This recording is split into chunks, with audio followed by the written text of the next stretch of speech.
Bien dice el dicho que cuando es para ti algo, ni aunque te quites, y cuando no, ni aunque te pongas. Y un caso muy emblemático de la historia mexicana es el destino que sufrió Francisco I. Madero, ese mítico presidente revolucionario mexicano, pero también su hermano, Gustavo A. Madero,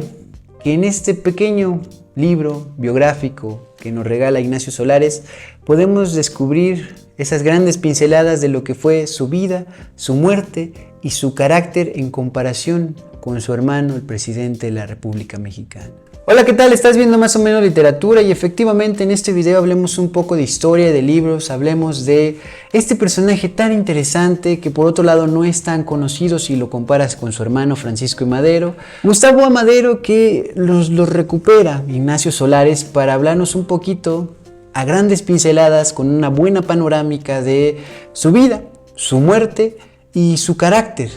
Pero vayamos por partes.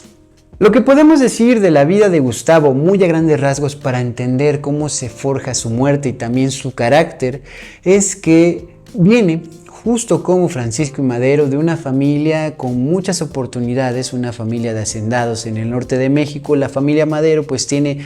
muchos ingresos, muchas posibilidades y ambos tienen la oportunidad de recorrer Europa, de empaparse del positivismo, de recibir también Francisco rotundamente la cuestión espiritista, de conexiones, de mediums, etc. Y por otro lado, Gustavo, que se clavó en las cuestiones más de cálculo, matemáticas, empresariales, de negocios, y ver cómo se podían hacer negocios no solamente en Europa, sino también en México, cosa que vino a hacer después de esa gira que hicieron por lo menos estos dos hermanos Madero en Europa. Y Francisco tuvo su momento muy único, por cierto, en la historia de México, de meterse rotundamente en las sesiones espiritistas ya aquí en México y en Estados Unidos para descubrir que lo que los espíritus, lo que las energías, lo que la historia, lo que la suerte, como quieran llamarle, le destinaba como su destino, valga la redundancia que estoy diciendo, era volverse el apóstol de la democracia en México, que tenía que hacer un plan, que tenía que encabezar una revuelta, una revolución, una rebelión, para quitar a Porfirio Díaz del poder y finalmente pues él volverse democráticamente, con votos bien ganados, pues el nuevo presidente de los Estados Unidos mexicanos. Por otro lado,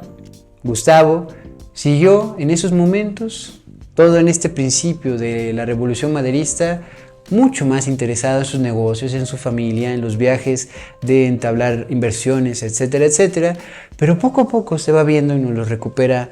a grandes pinceladas Ignacio Solares en cartas que intercambiaban Gustavo y Francisco o Gustavo con su esposa. Detalles donde iban coincidiendo que lo importante era, para empezar, quitar a Perpetuo Díaz del poder, quitar a Porfirio Díaz, por supuesto, estamos hablando de este dictador que estuvo más o menos 30 años gobernando el país,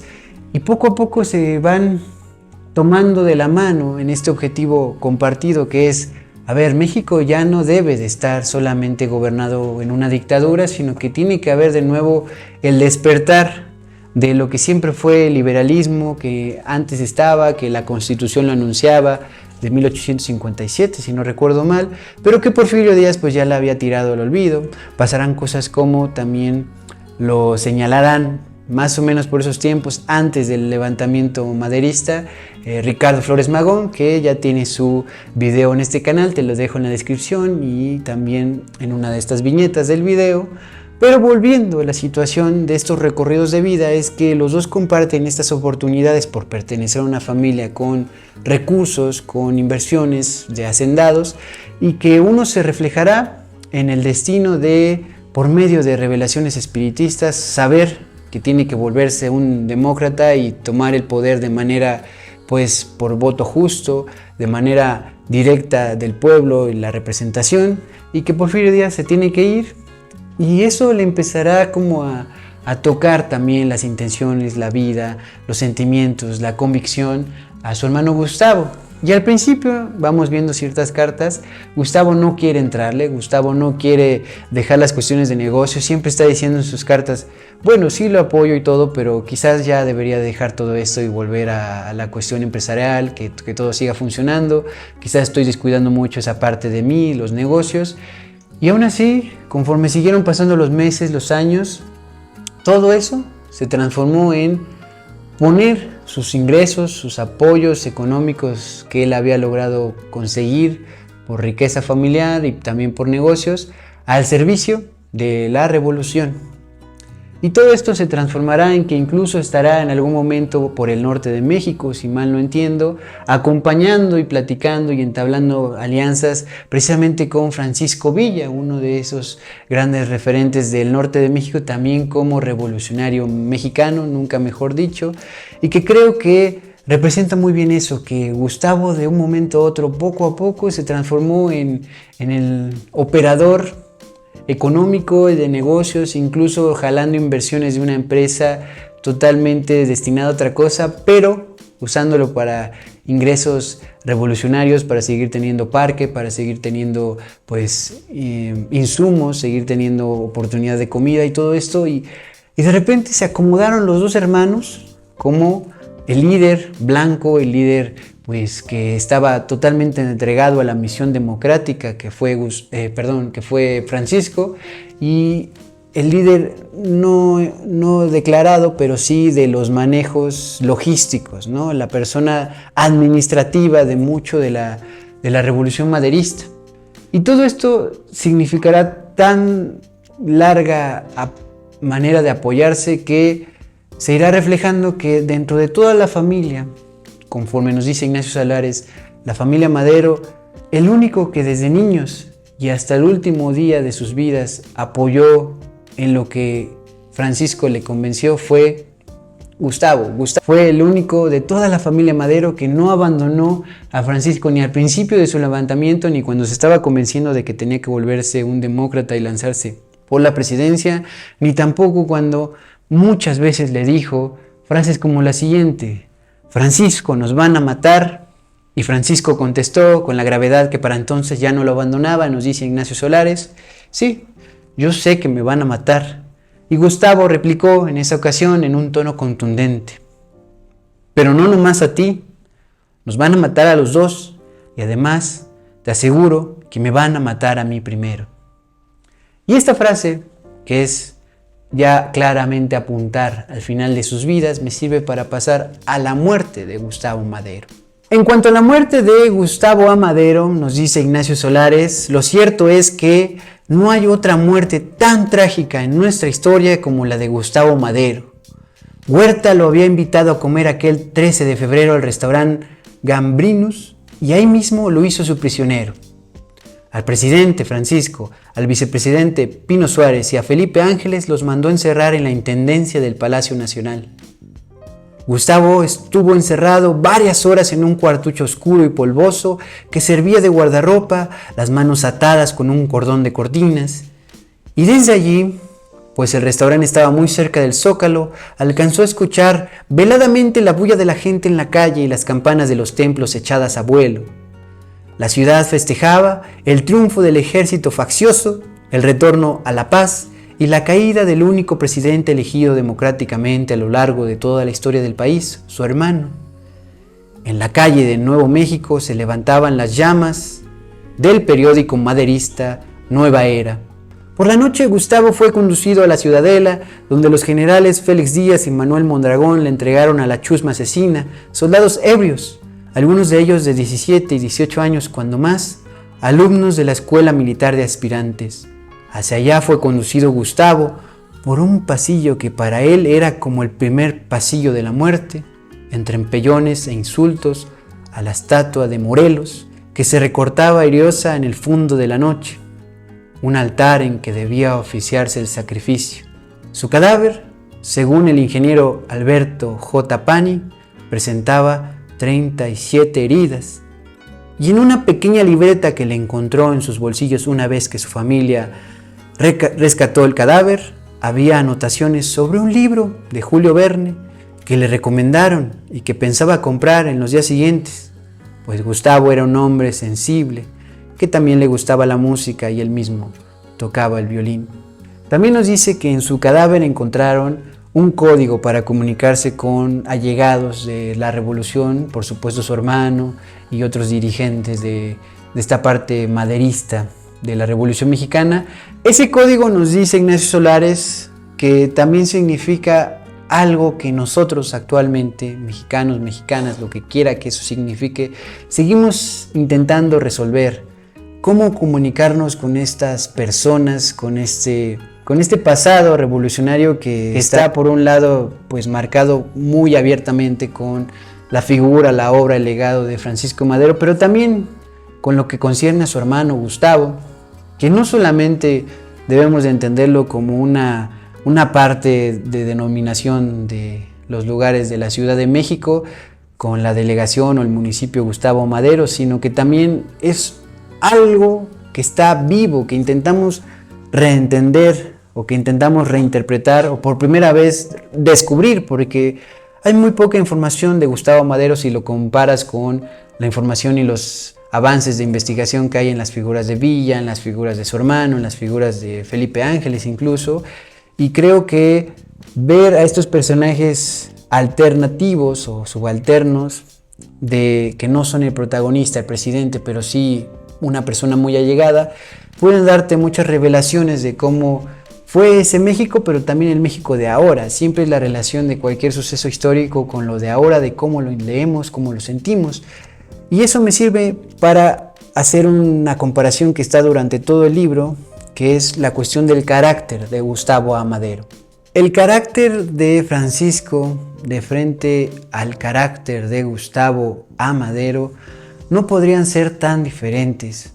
porque Francisco era más bien una blanca palomita y Gustavo era una persona totalmente realista que sabía colocarse en la situación, en las circunstancias y identificar lo que estaba mal, lo que causaba alerta, lo que era una alarma para poner manos a la obra, cambiar las cosas. Y ese vaivén, esa comparación entre el que se da cuenta de todo y el que a lo mejor no se da cuenta de casi nada, esa diferencia entre Gustavo como un ojo crítico, siempre dando consejos para que mejorara a su hermano, y Francisco al parecer como ensimismado en esa mirada soñadora que lo estaba logrando porque ya había llegado al poder, pero que un golpe de realidad total, un golpe de estado, pues lo termina quitando del poder. Esta diferencia de modos de ser, de pensar, de actuar entre estos dos hermanos es algo que está a lo largo, ya digo, de todas estas páginas de la vida, de esta biografía de Gustavo Madero, y creo que representa muy bien esas complementariedades que hay entre cosas tan distintas que sin embargo funcionan a la par y que nos dejan ver que por un lado Francisco y Madero murió como una persona, un soñador que es acribillado, ¿no? Que es quitado de su sueño y llevado a la muerte, pero con Gustavo Madero la realidad es que terminó, como ya vimos en el fragmento de su muerte, pues totalmente torturado, totalmente llevado a las últimas consecuencias de cómo puedes acribillar a alguien con tantas heridas, 30 y tantas como ya decíamos, y que sin embargo pues no merecía ese destino, como nadie merece ser asesinado de esa manera. Pero yo creo que un momento clave dentro de la biografía de Ignacio Solares sobre Gustavo es el siguiente, para darnos cuenta de esta relación tan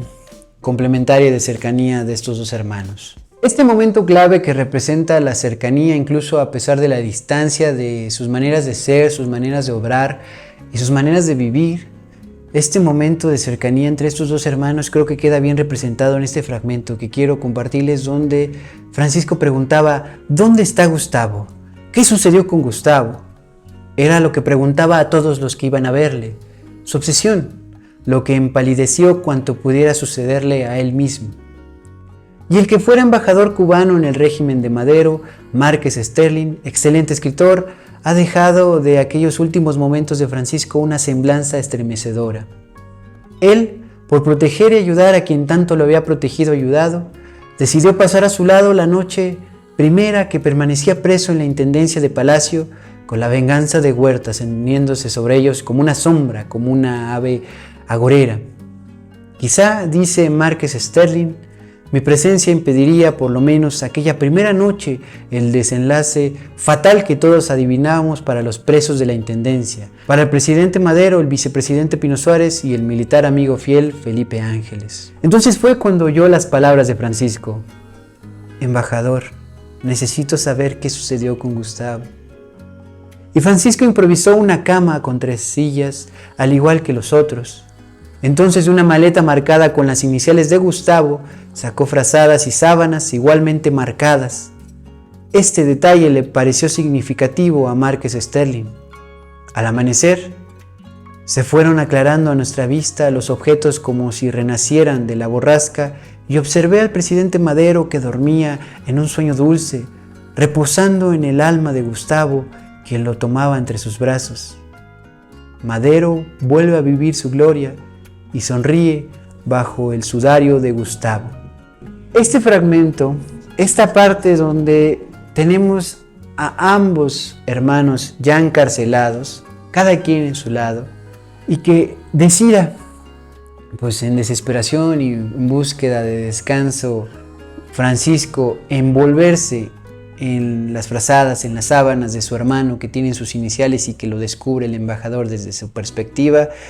es probablemente la imagen más poética de cómo estos dos hermanos, a pesar de ser tan distintos, a pesar de terminar sus días alejado uno del otro sin saber exactamente qué está pasando, sino que solo están sufriendo un drama sobre sus cabezas, sobre sus cuerpos. Cuando esto sucede, es interesantísimo esta imagen de, como dice el embajador cubano, Francisco envuelto con el sudario, con las ropas, con lo último que queda de esa compañía de su hermano. Esas frazadas grabadas con sus iniciales, esas sábanas, los dos encarcelados, perdidos y a pesar de todo, juntos, compartiéndose sin ya importar sus maneras de ser, sus caracteres y todo lo que tiene que ver al respecto de estos dos hermanos Madero, hermanos que fueron asesinados en la decena trágica y que creo que hablar de la vida, la muerte y el carácter de Gustavo nos da toda la panorámica que quiere compartir, a mi parecer, Ignacio Solares sobre este personaje que no fue presidente de México, pero que sí estuvo ahí, a su lado incluso desde niños, y que nos deja ver partes más familiares, partes más reveladoras, partes más internas, no solo de Francisco, su hermano, el presidente mítico, democrático de la Revolución Mexicana, sino también de la realidad contemporánea de nuestros tiempos, de todos los manejos que hay de gobernantes, familiares, no solo cuestiones de corrupción y corruptelas, etcétera, etcétera, sino también de cómo se siente esa parte subalterna del poder, los familiares, los hermanos, aunque no estén cometiendo cosas feas, aunque no estén haciendo delitos, aprovechándose de su puesto o de nepotismo,